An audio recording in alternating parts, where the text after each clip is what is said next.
बहुत बहुत धन्यवाद धन्यवाद। आज की सभा में यहाँ लिरोमोबा में हमारे साथ उपस्थित हमारे यहाँ के स्थानीय विधायक, हमारे दोस्त श्री न्यामर करबक जी, ऑनरेबल एमएलए श्री कर्दो निक्योर जी, किंतो जिनी जी, डीआईजीपी श्री तोरजो करगा जी, हमारे डीसी इंचार्ज मैडम नबी ताइटोदिया जिनी जी, एडीसी योमचा श्री काकी जी, एडीसी कंबा श्री निमोरिबा जी, जेडपीसी वेस्ट सियांग श्री तुम्पे एते जी, हमारे भारतीय जनता पार्टी के फॉर्मर जनरल सेक्रेटरी और सीनियर लीडर श्री हमारे दोस्त श्री जरबुम गामलिन जी, वेस्ट सियांग डिस्ट्रिक्ट के बीजेपी इंचार्ज श्री कलिंग परतिंग जी और वेस्ट सियांग डिस्ट्रिक्ट के हमारे बीजेपी के अध्यक्ष श्री मिंतो एते जी, आज की सभा के ऑर्गेनाइजिंग चेयरमैन योमजुम लेगो और उसके पूरे टीम मेंबर्स और लिरोमोबा कॉन्स्टिट्यूंसी से यहाँ पे उपस्थित सभी हमारे जेडपीएम ग्राम चेयरपर्सन,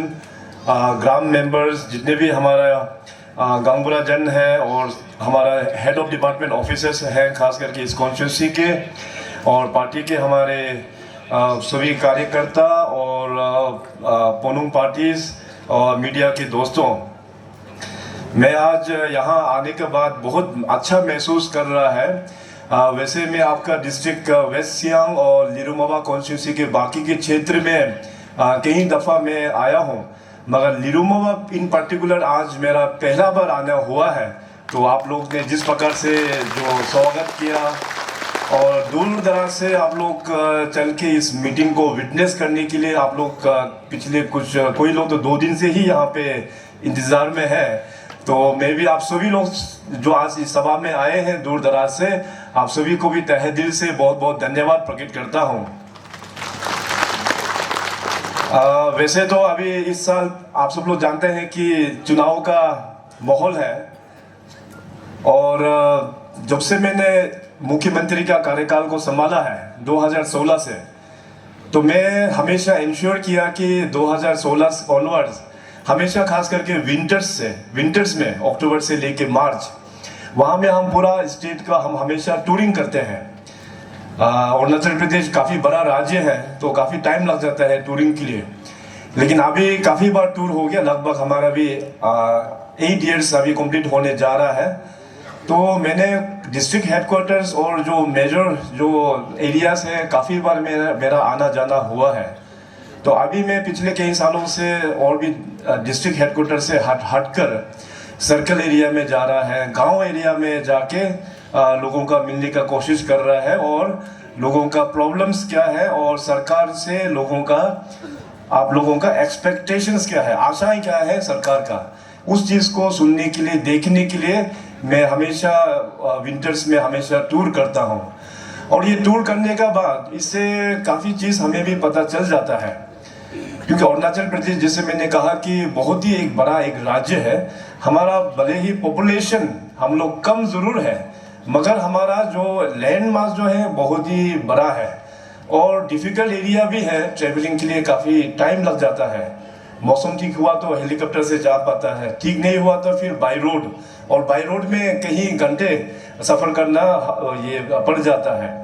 तो टूरिंग करने से ये होता है कि आपका ग्राउंड लेवल में अपना काम किस प्रकार से हो रहा है और आप लोगों का जैसे मेजर अभी थोड़ी देर पहले हमारा डॉक्टर साहब ने जो मेमोरेंडम यहाँ पे दिया है, इस प्रकार से आप लोगों का और भी आने वाला दिनों में गवर्नमेंट का ओर से क्या एक्सपेक्टेशंस जो है। तो देखिए अभी अरुणाचल प्रदेश और पूरे देश में, नॉर्थ ईस्ट में, पूरे देश में 2014 के बाद में जो डेवलपमेंट आया है माननीय प्रधानमंत्री नरेंद्र मोदी जी के द्वारा और भारतीय जनता पार्टी के माध्यम से, आज पूरे नॉर्थ ईस्ट, अरुणाचल प्रदेश और पूरे देश आज बहुत तेजी गति से आगे बढ़ रहा है। यहाँ पर आप लोग अपना अरुणाचल प्रदेश में भी देख सकते हैं कि 2014 ऑनवर्ड्स का जो डेवलपमेंट जर्नी रहा है वो एक अपने आप में एक हिस्टोरिक है। अभी आज इस सभा में सीनियर लीडर्स लोग भी आए हुए हैं, सीनियर सिटीजन्स लोग भी है, यहाँ पे काफ़ी सीनियर्स लोग यहाँ पे हैं। तो आप लोग थोड़ा सा आप लोग कल्पना कीजिए, थोड़ा सा इमेजिन कीजिए कि 2014 से पहले हमारा स्टेट का क्या हालत हुआ करता था, हमारा नॉर्थ ईस्ट का क्या हालत हुआ करता था। अभी आज देखिए हम लोग कितना ऊंचाई में हम लोग जाके पहुंचा है। पहले ऐसा एक जमाना था कि अपना ही देश में कुछ मेजर सिटीज में लोगों का इम्प्रेशन हमारा नॉर्थ ईस्ट को लेके, वो लोग सोचते थे कि नॉर्थ ईस्ट तो एक ही समाज का लोग बैठते हैं वहां पर। नॉर्थ ईस्ट में जितने भी जो राज्य है, ट्राइबल राज्य है, और सभी एक ही ट्राइब से बिलोंग करते हैं। सो इस तरह का उन लोगों का अंदाज, उन लोगों का जो नॉर्थ ईस्ट के ऊपर में इम्प्रेशन इस प्रकार से हुआ करता था। और उस जमाने में नॉर्थ ईस्ट को हमेशा नेगेटिव कारण से ही जाना गया, चाहे आप इंसर्जेंसी का बारे में हो, नॉर्थ ईस्ट उसी से ही न्यूज़ में फ्लश होता था। आप चाहे अंडर डेवलप्ड एरियाज के बारे में बोलो, उसका वजह से हमेशा अखबारों में और सुर्खियों में रहता था। इसका बाद करप्शन को लेके देखो, उसी का वजह से नॉर्थ ईस्ट को हमेशा न्यूज़ में एक प्रोमिनेंट जगह मिलता था। मगर 2014 के बाद ये सारा चीज़ में काफ़ी टर्न अराउंड कर पाया है, और ये इसलिए हो पाया क्योंकि माननीय प्रधानमंत्री जी के लगन से, माननीय प्रधानमंत्री जी के प्यार से, माननीय प्रधानमंत्री जी के सपोर्ट के कारण से अभी पूरा नॉर्थ ईस्ट का पहचान अभी बदल चुका है। माननीय प्रधानमंत्री जी हमेशा यही कहते हैं कि ये देश तो भी डेवलप होगा जब हमारा नॉर्थ ईस्ट डेवलप होगा। और नॉर्थ ईस्ट राज्य है अरुणाचल प्रदेश, और पिछले 8-9 वर्षों में नॉर्थ ईस्ट राज्य अरुणाचल प्रदेश बहुत डेवलपमेंट हुआ है। तो इससे ये हम लोग कह सकते हैं कि अरुणाचल प्रदेश का जो डेवलप हो रहा है, तो वाकई में नॉर्थ ईस्ट भी डेवलप हो रहा है, तब जाके देश डेवलप हो रहा है। अभी एफर्ट्स देखिए, माननीय पीएम साहब ने जो एफर्ट्स लगाया और बीजेपी ने जो एफर्ट्स लगाया नॉर्थ ईस्ट को डेवलपमेंट करने के लिए। पहले एक जमाना हुआ करता था कि केंद्र से कोई मिनिस्टर नॉर्थ ईस्ट में टूरिंग में आया तो वो आते थे गुवाहाटी तक आते थे, और पूरा न्यूज़ में फ्लैश होता था, अखबारों में भी निकलता था कि फलाना यूनियन मिनिस्टर्स नॉर्थ ईस्ट में आया है। तो नॉर्थ ईस्ट में आया तो कहाँ आया, केवल सिर्फ गुवाहाटी तक आया। उसके लिए उन लोगों के लिए नॉर्थ ईस्ट गुवाहाटी तक में ही सीमित था।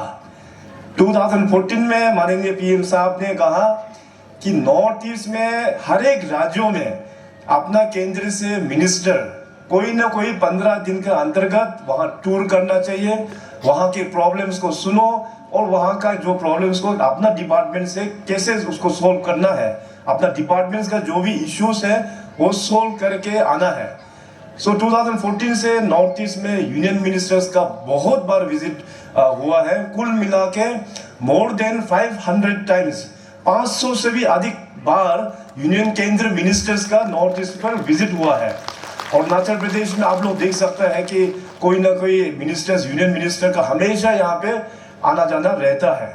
तो यूनियन मिनिस्टर्स जब लोग आते हैं तो उससे बड़ा इम्पैक्ट होता है, उनका डिपार्टमेंट का जो भी इश्यूज है रिजोल्व करते हैं। और हमारा ट्राइबल समाज, हमारा अरुणाचल प्रदेश का जो जोग्राफिकल ये प्रॉब्लम्स के बारे में तो उनको भी ऑन ग्राउंड जानकारी लेके तो वो लोग जाते हैं, तो जाके भविष्य का जो फ्यूचर का जो पॉलिसी प्रोग्राम्स जो बनाना है उस प्रकार से वो लोग डिजाइन करते हैं। अभी आज देखिए माननीय पीएम साहब ने जितने भी जो यूनियन बजट जो पेश हुआ है 2014 से, नॉर्थ ईस्ट को मेंशन किया बिना आजकल बजट टेबल ही नहीं करता है। हमेशा उनका यूनियन बजट में नॉर्थ ईस्ट का बारे में जिक्र होता ही है। इस बार का जो यूनियन बजट था वो रेगुलर बजट नहीं था क्योंकि इलेक्शंस के कारण से, तो वो था एक इंटरिम बजट। और ये इंटरिम बजट जो है आप लोग भी शायद देखा होगा, अपना finance minister madam Nirmala Sitharaman ji का स्पीच पार्लियामेंट में। तो ये एक इंटरिम जो बजट जो पेश किया है वो एक ब्रॉड पिक्चर, क्योंकि हम लोग जब अमृत काल की तरफ में हम लोग जब बढ़ रहे हैं towards the journey of 100 years of India's independence, उस वक्त का फाउंडेशन का ये बजट है, इंटरिम बजट। उसमें भी मेंशन है कि हमारा ईस्टर्न रीजन, यानी कि हमारा eastern and north eastern region में जो प्रॉब्लम है उसको पूरा गवर्नमेंट ऑफ इंडिया सहयोग करेंगे। रेगुलर बजट अभी जून में सरकार बनने के बाद दिल्ली में पेश किया जाएगा, और वहां में आप लोग देख सकते हैं फिर नॉर्थ ईस्ट को और भी प्रमोट करने के लिए, डेवलपमेंट लेके जाने के लिए केंद्र सरकार की ओर से और भी कई गुना अच्छा स्कीम्स नॉर्थ ईस्ट के लिए डेडिकेट किया जाएगा। देखिए अभी हम लोगों का जो देश जो है वो एक डेमोक्रेसी है, और डेमोक्रेसी में सबसे इम्पोर्टेंट कौन है? सबसे इम्पोर्टेंट होता है जनता, पब्लिक सबसे इम्पोर्टेंट होता है।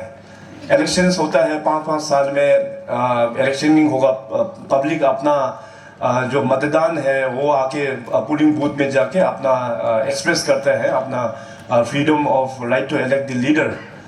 तो ये जो टाइम जो है काफ़ी एक हम लोगों के लिए एक इम्पोर्टेंट एक टाइम होता है।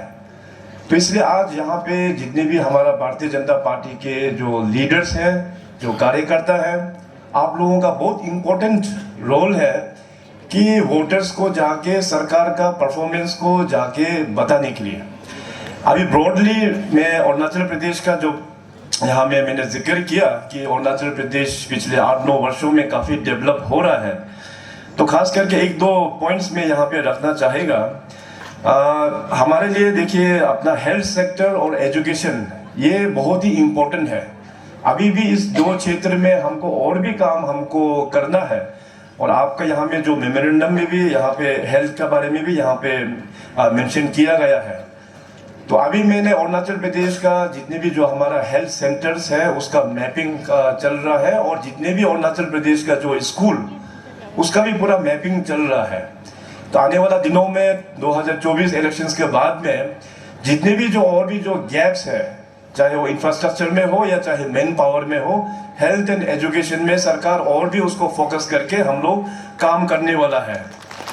हेल्थ सेक्टर में ऑलरेडी जो कोविड आउटब्रेक हुआ तो सरकार, राज्य सरकार को पता चला कि अपना हेल्थ का पोजीशनिंग ग्राउंड में किस प्रकार से है, तो अकॉर्डिंगली हमने डिसाइड करके हेल्थ में काफ़ी इंफ्रास्ट्रक्चर हम लोग ने इन्वेस्टमेंट करवाया है। जितना भी जो डिस्ट्रिक्ट हॉस्पिटल्स है, CSCs है, उसको हम लोग अपग्रेडेशन भी हम लोग करके लेके जा रहा है। कई सारा इंफ्रास्ट्रक्चर अभी बन के तैयार भी हो गया है, और यही नहीं बल्कि स्पेशलिस्ट डॉक्टर्स का भी पोस्ट सेंक्शन किया, GDMOs का पोस्ट को भी सेंक्शन किया, और जितने भी जो नर्सेस का रिक्वायरमेंट है उसका भी हम लोग ने सेंक्शन करके हेल्थ डिपार्टमेंट को अप्रूवल देके रखा हुआ है। अभी रिसेंटली 2 महीना पहले जो कैबिनेट हुआ, हमें याद है कि करीबन 1500 various post in health department additional फिर हम लोग ने सेंक्शन करके दे के रखा हुआ है। तो बहुत जल्दी इसका भी रिक्रूटमेंट प्रोसेस जो स्टार्ट हो जाएगा। तो हेल्थ को स्ट्रेंथनिंग करने के लिए इंफ्रास्ट्रक्चर, मैन पावर, और साथ साथ उसको सपोर्ट करने के लिए इक्विपमेंट्स, जो हॉस्पिटल्स में डॉक्टर्स लोगों को, स्पेशलिस्ट लोगों को जो इक्विपमेंट्स चाहिए वो भी सरकार के ओर से पूरा दे के रखा हुआ है। सो आने वाला दिनों में उसका हेल्थ फैसिलिटी जो है, हम बहुत अच्छा एक हेल्थ फैसिलिटी हम बनाना चाह रहा है। अरुणाचल प्रदेश एक ऐसा एक राज्य था कि जिसमें अपना मेडिकल कॉलेज भी नहीं था। तो मेडिकल कॉलेज को हमने 2017 में 2017 को हम लोग ने स्टार्ट करवाया, और first batch of 50 students 100% result देके लास्ट ईयर 2023 में ट्रिम्स से अपना Tomo Riba institute of health and medical sciences, जो हमारा राज्य का पहला मेडिकल कॉलेज है, वहां से पास आउट होके लास्ट ईयर वो लोग निकल गया है। इस साल हम लोग कोशिश कर रहे हैं कि 50 सीट को बढ़ा के मेडिकल में अभी 110 सीट 110 सीट्स का इस साल से लेके आएंगे ट्रिम्स में। और साथ ही साथ खास करके मेडिसिन के ऊपर में भी, जो पहले हमेशा सेंट्रली वहाँ पे सप्लाई होता था, उसको भी हमने कहा कि इसको पूरा डिसेंट्रलाइज किया जाए, डिस्ट्रिक्ट्स को पूरा इंडिपेंडेंट अथॉरिटी दिया जाए कि डिस्ट्रिक्ट्स में कौन सा मेडिसिन चाहिए वो डिस्ट्रिक्ट वाला ही तय कर पाएगा। क्योंकि आपके यहाँ लिरुमवा एरिया में हो गया या अन्य जो वेस्ट सियांग अन्य जगह में हो गया, यहाँ का जो मॉडल ऑफ जो यहाँ के जो रिस्पॉन्स ऑफ हेल्थ सिस्टम, और या तो यहाँ का जो बीमारी का जो कंडीशन है वो हमारा तवांग से मैचिंग नहीं करेगा, या आपका फूटिल एरिया से भी मैचिंग नहीं करेगा।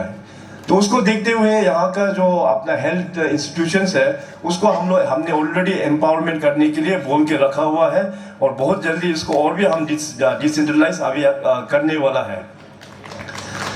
अभी हेल्थ के बाद में जो मैंने मेंशन किया कि एजुकेशन सेक्टर ये हमारा भविष्य है। एजुकेशन सेक्टर को तो और भी हम लोगों को सीरियसली देखना बहुत ज़रूरी है।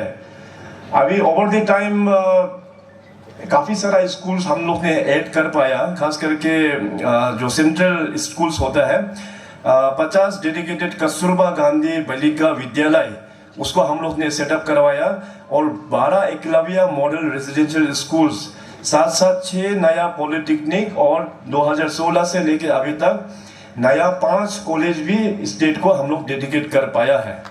और राज्य का जो पहला यूनिवर्सिटी है, स्टेट ओन यूनिवर्सिटी, कागजों में तो बहुत पहले से ही क्रिएट करके रखा था, मगर गवर्नमेंट उसको फंक्शनलाइज कर नहीं पाया था। तो मैंने अपना टेन्योर में उसको पासीघाट में फंक्शनल भी कर दिया। लास्ट ईयर से कोर्सेज भी वहाँ पे फर्स्ट स्टेट यूनिवर्सिटी का स्टार्ट भी हो गया है। एजुकेशन में ये बात कहते हुए थोड़ा अजीब भी लगता है हमको, मगर इंटरेस्टिंग भी है। बाकी मुख्यमंत्री लोग जो लेक्चर सुनते हैं तो एजुकेशन में वो लोग कहते हैं कि मैंने इतना स्कूल्स खोल दिया, नया स्कूल्स खोल दिया। जैसे मैंने थोड़ा देर आप लोगों को कहा कि कस्तूरबा गांधी 50 खोल दिया, एकलव्य 12 स्कूल, पॉलिटेक्निक खोल दिया, कॉलेज भी खोल दिया। इसके बाद वीकेवी स्कूल्स भी साथ जैसे नया खोल दिया। आरके मिशन स्कूल भी हमने अभी वेस्टर्न के लिए, जैसे आपके यहाँ आलो में है उसी प्रकार से वेस्टर्न अरुणाचल के लिए वहाँ सेप्पा में खोला हुआ है। मगर इससे भी ज़्यादा इंटरेस्टिंग बात यह है कि जितना मैंने स्कूल खोला है उससे भी कहीं गुना ज़्यादा हमने स्कूल बंद करवाया। ये सुनने में थोड़ा सा अजीब लगेगा आप लोगों को कि क्या हुआ, हमारा एजुकेशन में हम लोग अच्छा से प्लानिंग नहीं करने का वजह से ज़रूरत से ज़्यादा गवर्नमेंट स्कूल्स खोल दिया है। अभी क्यों खोला है, अभी वो तो उस वक्त का जो कंडीशन था होगा, क्योंकि कॉन्ट्रैक्ट आता है, कॉन्ट्रैक्ट काम मिल रहा है बोल के उसी लाइन में देख के खुला जैसा लगा हमको। मगर उसका कारण से क्या हो गया, आज देखो स्कूल्स में बच्चे लोग बहुत कम है, टीचर्स भी काफ़ी शॉर्टेज हो गया है। कहीं कहीं स्कूल्स में सिर्फ केवल 2 टीचर है, बच्चे बोले तो बच्चे 6 बच्चा है, 10 बच्चा है। तो स्कूल्स ऐसा नहीं चलता। तो हमने कहा सबसे पहले डिपार्टमेंट को कि 0 एनरोलमेंट स्कूल पूरा बंद करना चाहिए। और पुराना मॉडल जो था हम लोगों का आईवी स्कूल, जिसमें हॉस्टल फैसिलिटी भी हुआ करता था, आपस गांव में आपस में एक ही स्कूल हुआ करता था, तो वो कॉन्सेप्ट ऑफ एजुकेशन बहुत अच्छा था। तो धीरे धीरे वो पुराना जो हम लोग का पॉलिसी एजुकेशन में हम लोग जाके स्कूल्स लोगों को जहाँ ज़रूरत नहीं है उसको हम लोग शट डाउन कर रहा है, और इसको क्लबिंग करके एक ही जगह अगर अच्छा स्कूल का फैसिलिटी देगा, उसमें सरकार की ओर से इंफ्रास्ट्रक्चर भी अच्छा सपोर्ट कर पाएगा, टीचर्स भी ज़्यादा से ज़्यादा पोस्टिंग हम लोग कर पाएगा, और बच्चों का नंबर्स भी बढ़ा पाएगा। तो बच्चों का नंबर जब स्कूल में बढ़ता है तो उसमें हेल्दी कंपटीशन होता है, स्पोर्ट्स के क्षेत्र में भी हो या पढ़ाई लिखाई के क्षेत्र में भी हो। सो ऐसे करके मोर देन 700 स्कूल्स, 700 स्कूल्स हम बंद करवाया है। तो ये आने वाला दिनों में देखो, इससे एक पॉलिटिकल विल लेके हमने बंद कराया। आने वाला दिनों से इसका इम्पैक्ट एजुकेशन का क्वालिटी में होगा। अभी अच्छा एजुकेशन क्वालिटी हम लोगों को देखने को मिलेगा। और केंद्र सरकार की ओर से नेशनल एजुकेशन पॉलिसी NEP 2020 का लॉन्च माननीय PM साहब ने ऑलरेडी कर दिया है। One of the greatest reforms in education sector. इसको अभी स्टेट में भी हम लोग रोल आउट कर रहा है। तो जैसे 24 का इलेक्शंस के बाद में जो नया सरकार बनने के बाद सबसे पहले NEP को किस प्रकार से रोल आउट करना है, वो डिपार्टमेंट के साथ में और भी चर्चा करके जो कमेटी का जो रिकमेंडेशंस है, टास्क फोर्स, स्टेट में टास्क फोर्स ऑलरेडी बनाया हुआ है, उसका रिकमेंडेशंस को हर एक स्कूल में अभी हम लोगों को रोल आउट करना है। हम लोगों का जो टारगेट है कि बाई 2030 तक नया education policy, national education policy हर एक स्कूल्स, कॉलेजेस, यूनिवर्सिटीज में रोल आउट करना है। उस दिशा में हम लोग अभी काम करना शुरू कर दिया है। गालो समाज मैं हमेशा बोलता हूँ कि one of the most educated समाज है आप लोग, क्योंकि उस वक्त में जो थोड़ा देर पहले हमने जो मेंशन किया आरके मिशन स्कूल आलो, तो ये स्कूल का कारण से आप लोगों को काफ़ी बेनिफिट मिला है। तो ओवरऑल देखा जाए तो आज के तंत्र में, सरकारी कर्मचारी में देखो, गालोस का इतना मतलब प्रेजेंस है।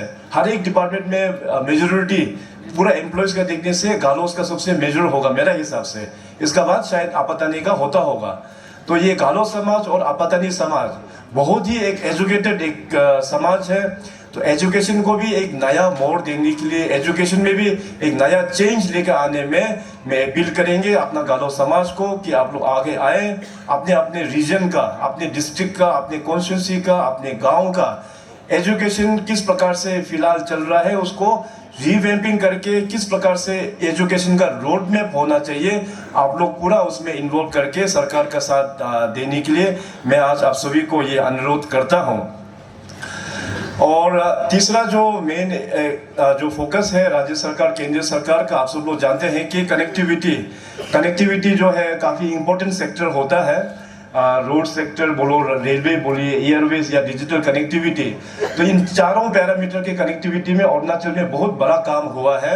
आप लोगों का इस तरफ में जो अभी हाईवे जो बन रहा है अपना ट्रांस अरुणाचल हाईवे, वो लगभग बन के खत्म हो गया है। अभी आने वाला दिनों में आप सब लोग सोशल मीडिया का जमाना है, आप लोग देख सकते होंगे कि जो फ्रंटियर हाईवे है उसका भी सैंक्शनिंग करना अभी शुरुआत हो गया है।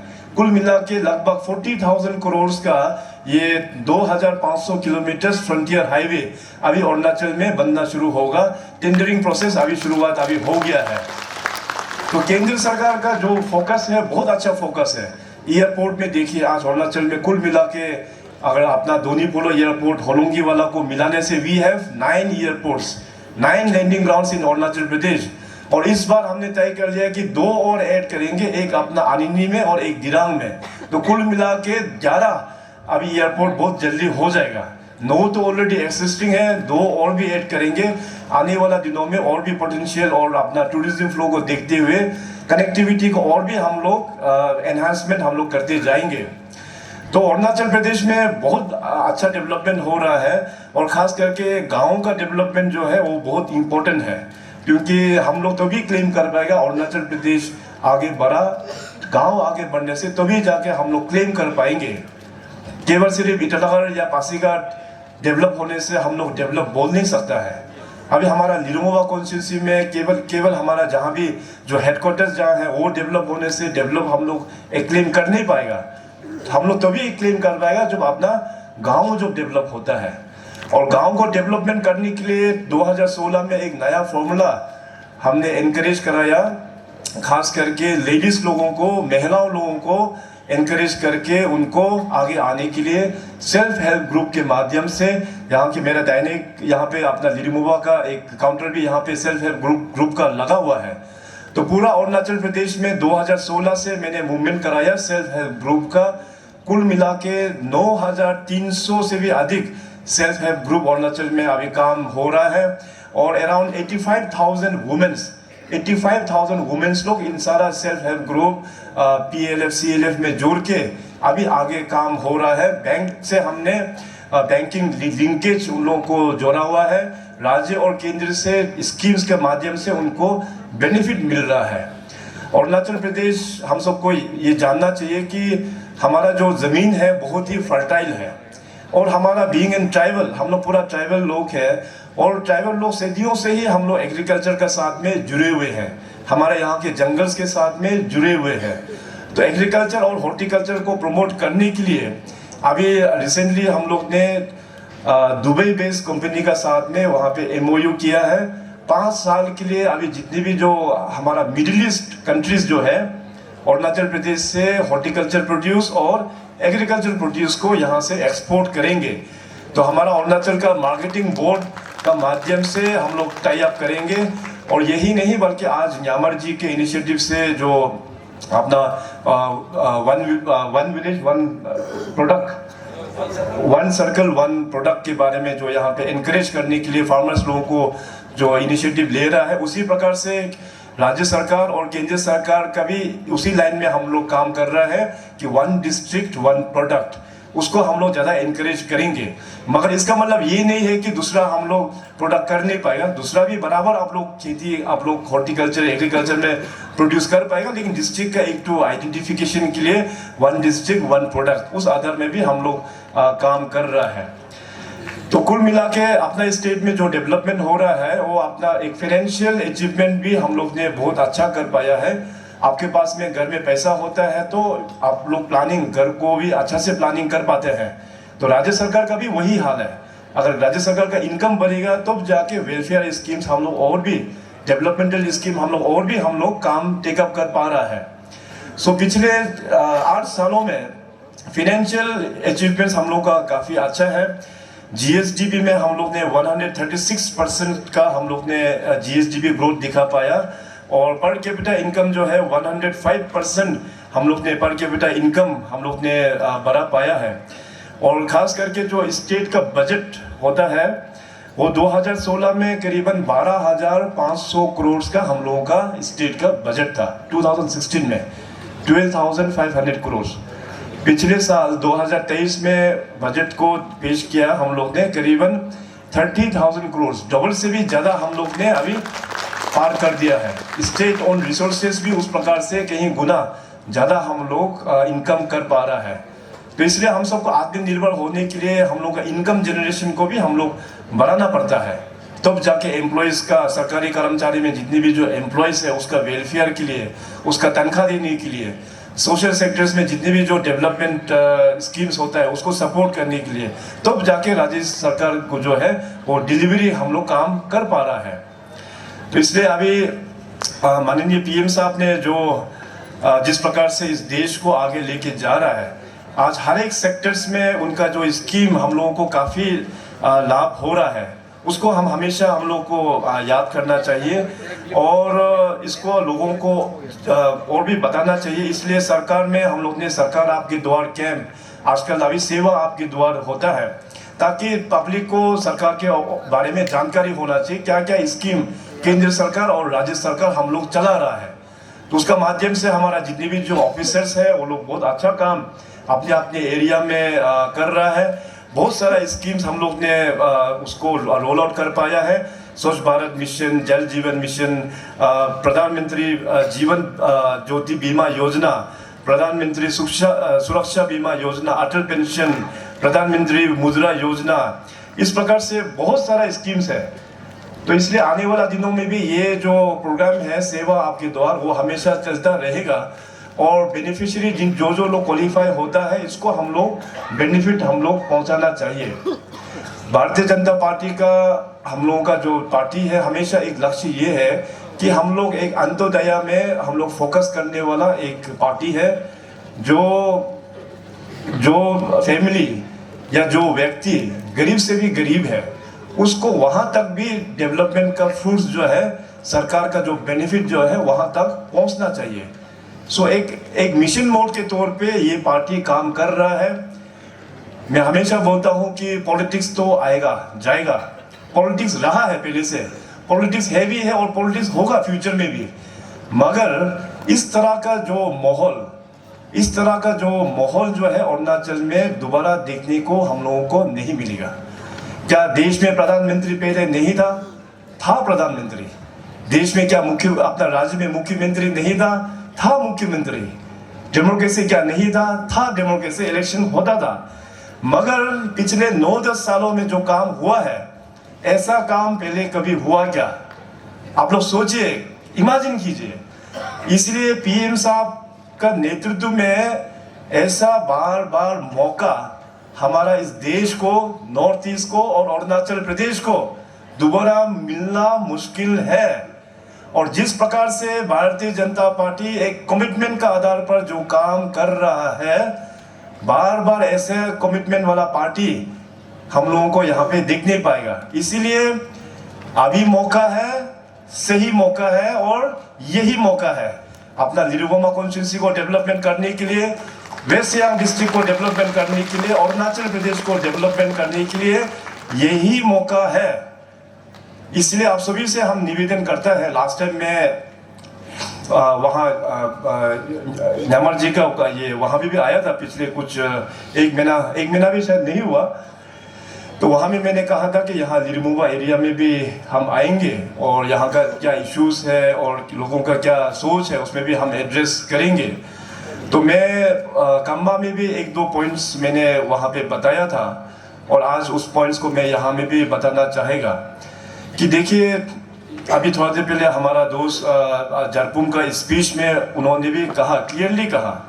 इनफैक्ट जारपुम जो है, इसलिए हमारा फॉर्मर जनरल सेक्रेटरी भी रह चुका है, तो बीच बीच में होता है लाइफ में कुछ ग्रह लग जाता है। तो लास्ट 2019 में थोड़ा सा इनका ग्रह लग गया था, थोड़ा सा पार्टी से दूर जाना पड़ गया। मगर मेरा अपना ही दोस्त है, उनको मैंने कहा कि अभी वक्त हो गया, वापस आना पार्टी में और अपना असेंबली कॉन्स्टिट्यूंसी के लिए काम करो, पार्टी के लिए काम करो, स्टेट के लिए काम करो। तो वापस फिर अपना घर आ गया है। तो अभी देखिए, अभी इस बार का चुनाव में भी आप लोगों का यहाँ में कैंडिडेट्स तो ऑलरेडी शायद डिक्लेयर भी हो गया है। मगर हम लोगों का ये देखना है कि दिल्ली में अपना देखो बीजेपी आना तय है।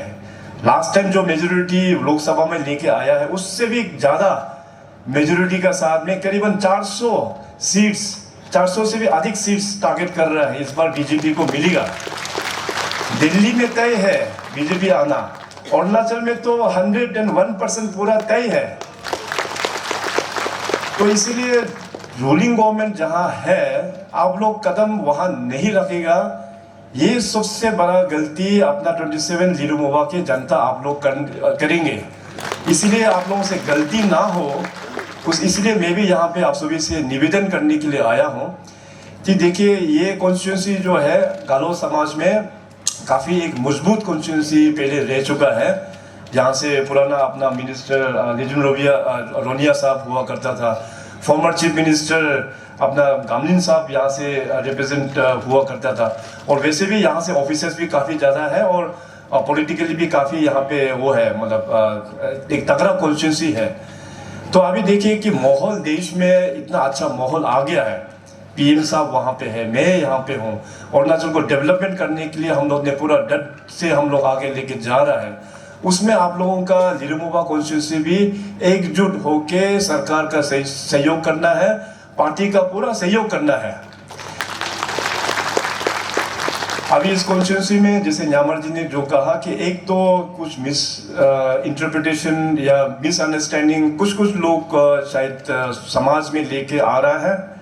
पहले तो बताया कि यहाँ का डिलिमिटेशन के बारे में कि लिलुमोबा कॉन्स्टिट्यूंसी को पूरा टुकड़ा करने में न्यामर का प्लानिंग चल रहा है। मैं पूछेगा कि न्यामर कौन होता है इसको प्लानिंग करने वाला? 2024 में तो वो तो सरकार करेंगे और 2024 में डिलिमिटेशन पूरा देश का होगा।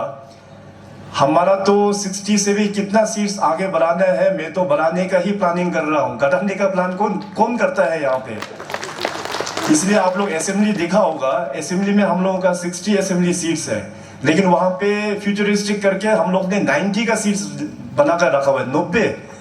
90 चेयर्स है वहाँ असेंबली में। आप लोग ने शायद गौर किया कि नहीं किया है? तो है, हम लोग का 60 है, लेकिन हम लोग ने 30 और एक्स्ट्रा रखा हुआ है ताकि फ्यूचर में डिलिमिटेशन हो तो सीट्स बढ़ने का इरादा से। तो सीट्स घटाने का छोड़ दीजिए, उल्टा हम लोग बढ़ाने के लिए फॉर्मूला हम लोग एडॉप्ट कर रहा है। इसमें आप लोग क्लियरली बताना है। और जैसे मैंने कहा, गालो समाज तो बहुत ही एजुकेटेड एक समाज है, तो एजुकेटेड लोग इसमें आप लोग भी फिर इसमें कंफ्यूजन नहीं होना है, आप लोग जानते ही हैं इसका प्रोसेस। तो इसमें मैं भी अपनी ओर से क्लैरिफाई मैं आप सभी को करता हूँ। और दूसरा जो दो चैलेंज इस कॉन्स्टिट्यूंसी को भी देखने को मिल रहा है और कुछ बाकी एरियाज में भी, बाकी के कॉन्स्टिट्यूंसीज में भी जो होता है, एक तो हो गया कि मनी कल्चर और दूसरा हो गया कि ये क्लैन पॉलिटिक्स। ये सब डेमोक्रेसी में अच्छा बात नहीं है। ठीक है, उस जमाने में जब अपना सोसाइटी एजुकेटेड नहीं था, सब अनपढ़ था, तो उसमें ठीक है क्लैन पॉलिटिक्स वगैरह का इन्फ्लुएंस हुआ करता था, लेकिन उस वक्त में मनी कल्चर तो था नहीं। लेकिन तो जैसे जैसे लोग समाज एजुकेटेड होते गया तो इसमें खराब प्रैक्टिस भी देखने को मिल रहा है। क्लैन पॉलिटिक्स अभी भी बहुत ही स्ट्रॉन्ग तगड़ा से जा रहा है। और साथ साथ मनी कल्चर जो है वो पिछले कुछ इलेक्शन से वो एक नया चीज़ उभर के अभी आ गया है। तो देखिए कि आप क्लैन पॉलिटिक्स में जाएगा या मनी कल्चर में जाएगा तो इससे आपका अच्छा लीडरशिप कहाँ से आप लोग दे पाएगा?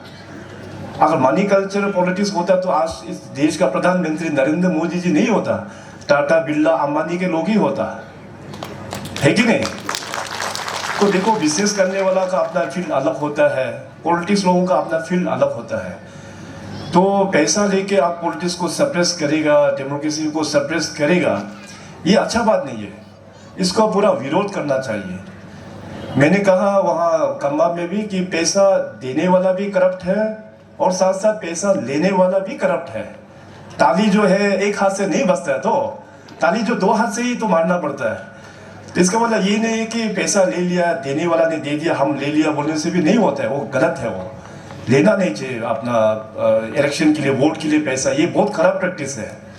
5 साल में, इसलिए मैंने शुरुआत में भी बोला कि डेमोक्रेसी में सबसे ऊंचा कौन है, हमारा जनता है।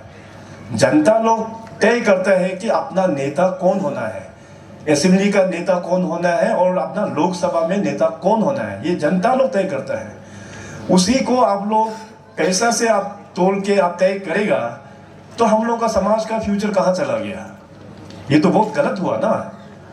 इसलिए अपना जो डेमोक्रेसी में जो पावर जो है, आप लोगों को वोट देना चाहिए बेस्ड ऑन परफॉर्मेंस। परफॉर्मेंस का आधार पर वोट करना चाहिए, नॉट ऑन मनी कल्चर। अभी न्यामर जी का यहाँ पे जब से यह दिरुमाबा से एमएलए बना, इनका अभी 2 टेन्योर ऑलमोस्ट, अभी तो इलेक्शन भी आने वाला है, ऑलमोस्ट 2 टेन्योर जैसे इन्होंने काम किया। और इस 2 टेन्योर में मेजर जो काम हुआ है, मेरा दाहिने ओर, आप लोगों का बाएं ओर, जो वॉल में जितने भी जो डिस्प्ले किया हुआ है वो सभी आपका एरिया का है डेवलपमेंट का, जो वो भी ये बड़ा बड़ा वाला काम को यहाँ पे दर्शाया गया। तो उस पैरामीटर में आप उनको न्यामर को तोलिएगा कि इनका टाइम में क्या क्या काम हुआ है। और बीजेपी का तो देखिए कि अभी बीजेपी सरकार आने के बाद 2014 के बाद में इतना सारा चीज सपोर्ट किया है, स्टेट को किया है, कॉन्स्टिट्यूंसीज को किया है। हमारा जो ऑफिसर्स लोग यहाँ पे जो है, एक्चुअली वो लोग जान पाएंगे कि बीजेपी से पहले जो स्कीम्स होता था वो किस प्रकार से हुआ करता था, बीजेपी सरकार आने के बाद अभी किस प्रकार से स्कीम्स का सपोर्ट मिल रहा है। तो इसीलिए मैं आप लोगों को बोला है कि यही मौका है अपना कॉन्स्टिट्यूंसी को और भी आगे जाने के लिए। मान लीजिए कल में आप लोग ने न्यामर को इलेक्ट नहीं किया तो क्या होने वाला है, ये भी आपको जानकारी होना चाहिए। न्यामर को अगर आप लोग ने इलेक्ट नहीं किया तो जो भी उम्मीदवार यहाँ से जीत के आएंगे वो तो बीजेपी का तो होगा नहीं, नंबर 1 बीजेपी का तो न्यामर ही होगा अपना कैंडिडेट। तो अगर ये यहाँ से नहीं आता है तो वो तो एक अलग पार्टी से आएंगे, और अलग पार्टी से आने से क्या दिक्कत होता है, थोड़ा देर पहले करदो जी ने एक पॉइंट यहाँ पे रखा है, आने वाला दिनों में और भी मुश्किल होने वाला है। तो इसलिए हम नहीं चाहता है कि अपने लोग गलती करें, क्योंकि आपका ये कॉन्स्टिट्यूंसी हमारा बहुत ही एक हृदय से बहुत ही क्लोज एक कॉन्स्टिट्यूंसी है। मैं जब भी इस 27 दिरुमाबा कॉन्स्टिट्यूंसी के बारे में जब भी सुनता हूँ तो हमेशा अपना स्वर्गीय अपना चीफ मिनिस्टर जालूम जी का हमेशा याद आते हैं। तो हम तो काफ़ी कोशिश किया पहले भी यहाँ पे आने के लिए, लेकिन आ नहीं पाया कुछ टाइम के कारण से। तो ये कॉन्स्टिट्यूंसी जो है पहले से हमारा साथ दिल से जुड़ा हुआ है, और आप लोग ने न्यामर जी को यहाँ से लास्ट 2019 में भी चुन के भेजा, और इस बार तो हमारा जालूम का छोटा भाई अपना ये जरबुम भी साथ में टीम में आ गया, तो हमें काफ़ी और भी ज़्यादा अच्छा यहाँ पे महसूस हो रहा है। तो इसलिए 2024 में आप लोग देखिए, बिल्कुल गलती नहीं करना है। पेमा खंडू का पहचान आप लोग जानते हैं कि मैं जो बोलता हूँ वो करके दिखाता हूँ। आप लोग 24 में न्यामर जी को वोट दे के भेजिए, बीजेपी को वोट दे के भेजिए, और साथ साथ अपने वेस्टर्न पार्लियामेंट्री कॉन्स्टिट्यूंसी में किरण जी वहाँ पे देश में बहुत अच्छा काम कर रहा है, हम सबको गर्व महसूस होता है। तो पार्लियामेंट में किरण जी और एमएलए में न्यामर जी। तो मैंने कहा कि पेमा खंडू जो बोलता है वो मैं करके दिखाता हूँ। 2024 में न्यामर को आप लोग एमएलए बना के भेजना, मैं वादा करता हूँ मिनिस्टर का पद रिजर्व। हमारे ओर से 27 दिरुमाबा को ये गिफ्ट मैं एडवांस में आप लोगों को बोल के रखा हूँ। अभी आप लोग ही तय करना कि आपके यहाँ के जो विधायक हैं उसको आप लोग मिनिस्टर में रखेंगे ना उसको एक अलग पार्टी में आप लोग रखेंगे, ये तय आप लोग कीजिएगा। तो बाकी जितने भी जो डेवलपमेंट का जो काम है, हाँ ठीक है, धन्यवाद, थैंक यू।